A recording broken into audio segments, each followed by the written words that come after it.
Tonight, we're slipping quietly into a corner of the Ottoman Empire. Most history books prefer to skim over, the place where light is dim, the air is heavy, and lives are lived in whispers and sidelong glances. You're in the heart of 16th century Constantinople, the kind of night where the Bosphorus smells faintly of salt and fish, and the lamps along the waterfront sway in the breeze like they're too tired to stand still.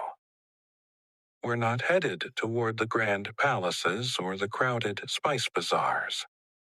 We're going where the cobblestones are slick with more than just rainwater, and where doors open only if you know the right knock.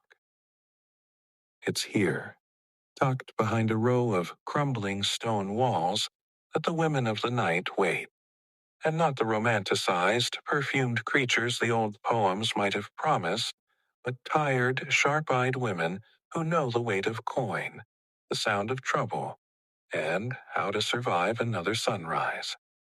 The alleys are narrow here, almost claustrophobic. Laundry hangs between the upper floors, swaying above your head, dripping from an earlier downpour.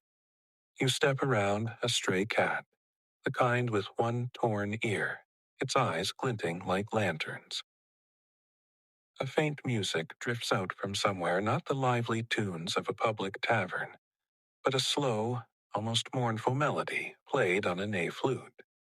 You can't tell if it's meant to soothe or remind everyone just how far they've drifted from home.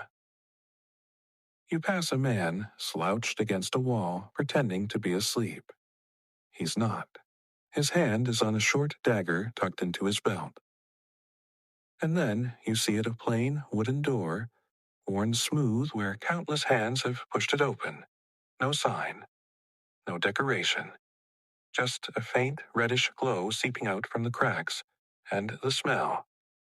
It's layered old incense, lamp oil, perfume that's past its prime, and something metallic beneath it all, like rust or blood. Inside, the air is warmer, thicker. You're met not by laughter or music, but by a heavy silence broken only by the creak of floorboards. She's there, leaning against the doorframe like she's been waiting for you.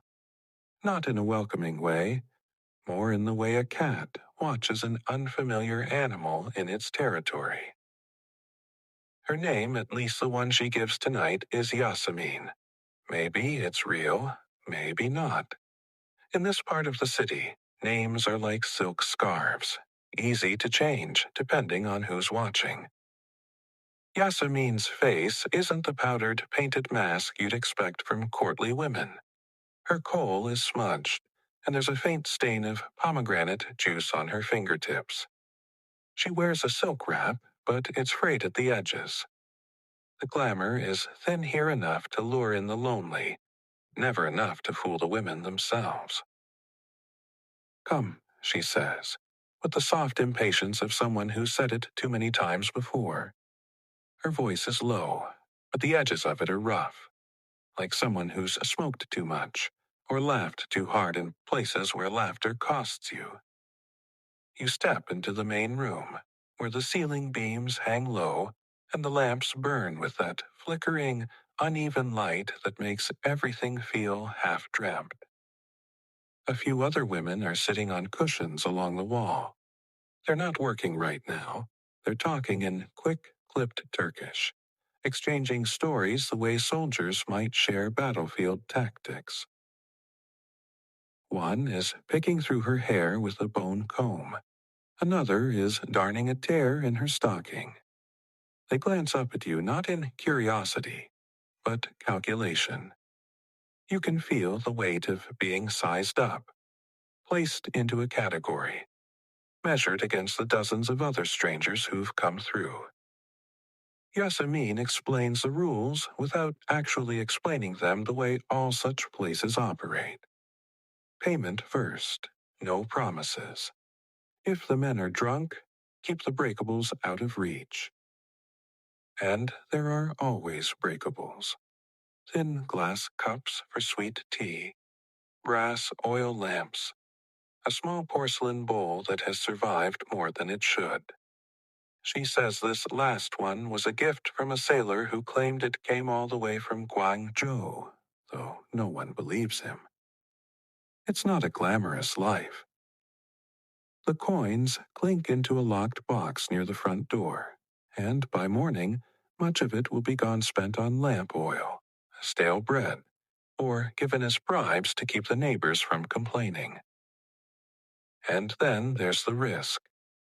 Not of the kind you see in the dramatized histories. No sword fights or daring rescues, but quieter, uglier risks.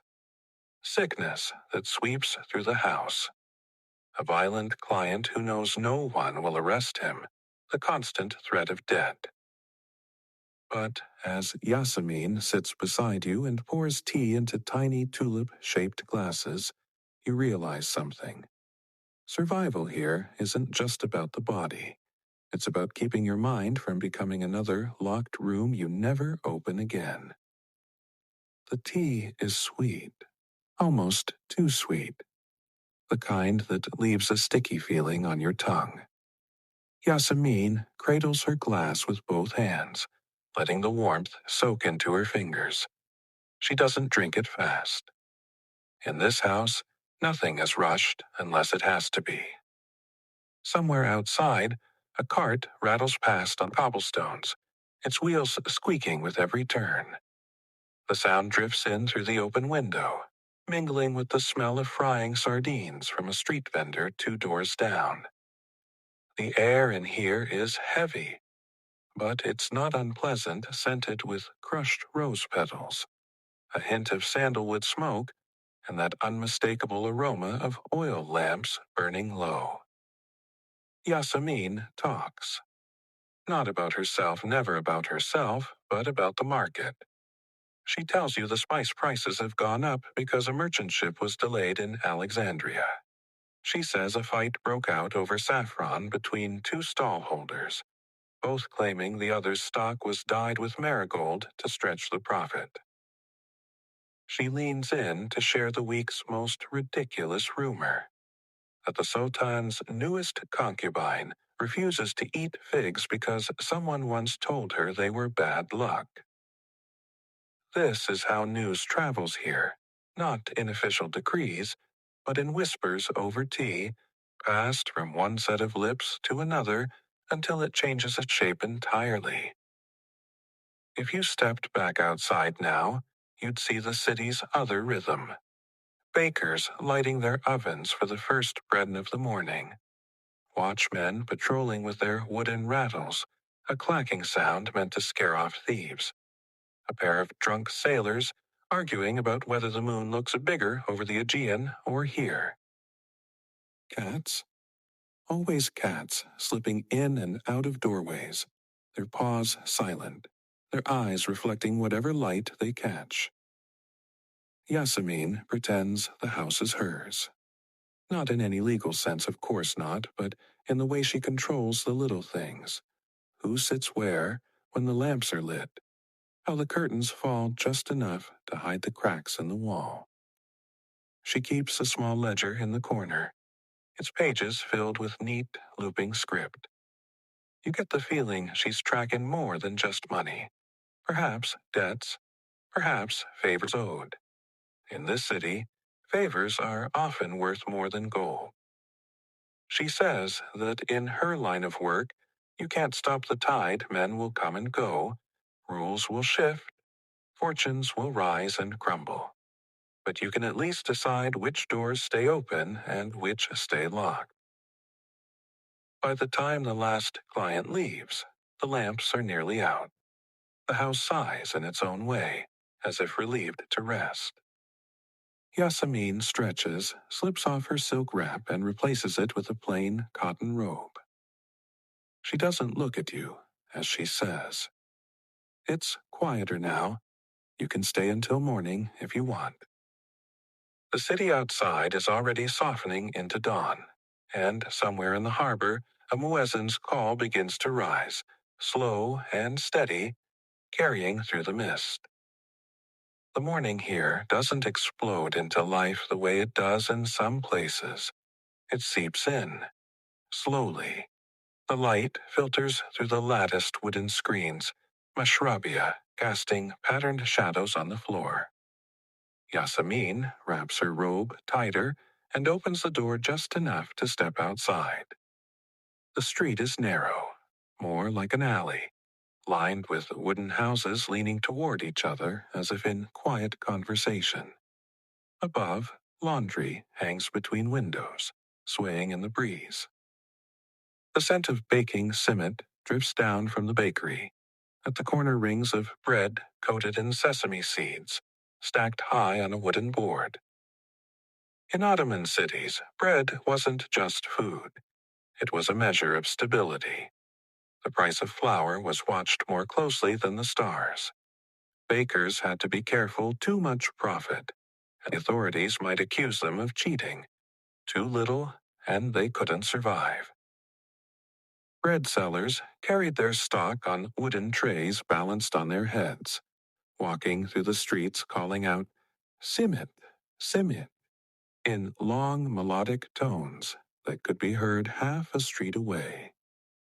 Yasemin buys two, handing over a single copper coin.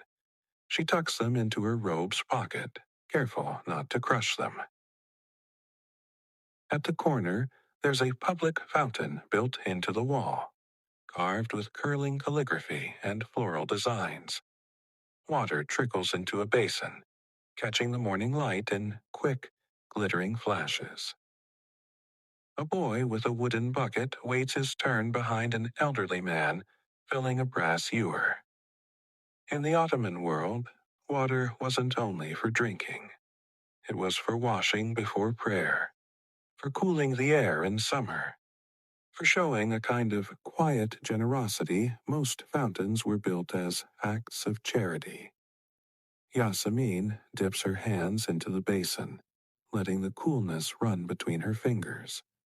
She doesn't rush. No one here rushes in the morning unless they have to. She tells you, almost in a whisper, that you must never spill water after sunset. It invites wandering spirits to follow you home. She doesn't believe it, she says, but she still won't risk it. By the time you return, the street is livelier. A pair of girls carry baskets of herbs, mint, parsley, wild fennel, their laughter rising above the clatter of passing carts. Yasemin steps inside, shuts the door, and places the simit on the low wooden table. The house smells faintly of last night's sandalwood, mixed with the freshness of the morning air that's managed to sneak in. The day ahead will be long, she says. But for now, there's bread, tea, and a rare, quiet moment before the next chapter begins. By midday, the streets have slowed. The sun presses down like a heavy, invisible hand, and the air shimmers above the pale stone walls.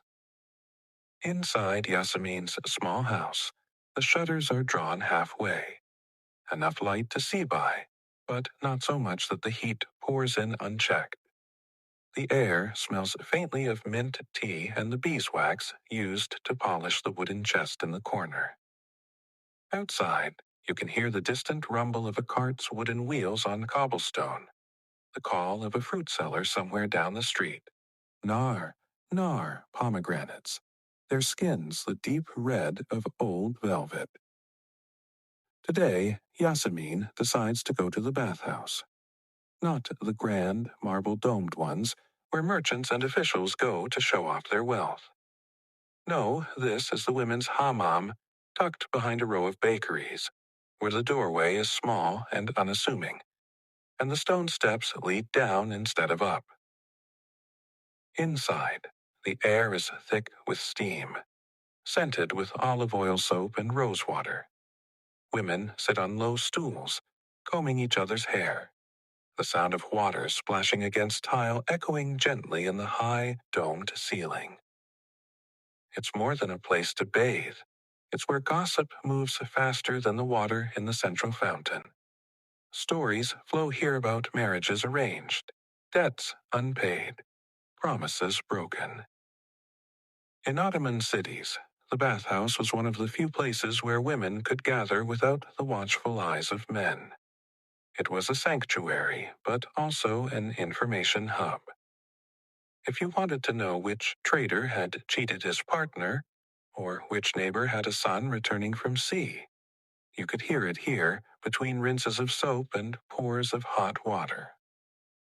Yasemin sits near the wall, steam curling around her like slow-moving clouds. She doesn't speak much, just listens. That's how you learn the important things, not by asking, but by letting people forget you're there.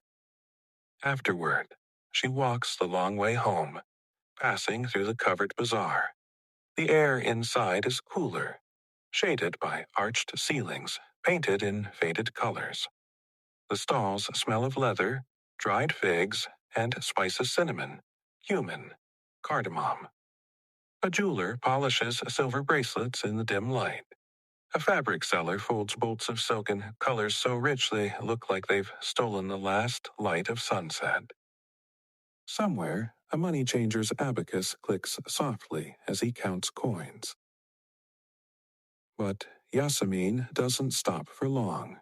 The marketplace is loud and she prefers the quiet side streets. Near her home, she passes an old woman sitting on a low stool, selling sprigs of basil and fresh laurel leaves. The woman nods at Yasemin and mutters something under her breath, not exactly a greeting, but not unfriendly either. That's the thing about the women here. The real conversations aren't in words. They're in the way bread is passed over a stall counter, the way a scarf is adjusted, the way someone lingers at a doorway for just one heartbeat too long. By the time Yasemin reaches her door, the afternoon heat is beginning to fade, but the city isn't done with her yet. And so, the streets of Istanbul exhale into night. Shops close their shutters. The scent of bread lingers in the air, cooling now, blending with the faint salt of the Bosphorus. Somewhere, a cat curls up in the shadow of a doorway. Somewhere else, a lamp is lit behind drawn curtains, its glow spilling faintly onto the cobblestones. Yasemin's day folds into the quiet of the city's endless rhythm. This night will pass, and another will come, and the city will breathe the same slow breath it has for centuries. For now, it's enough to let the sounds fade, to let the cobblestones grow cool, to let the voices turn to whispers. You can leave the streets here, and they'll still be waiting when you return. Good night.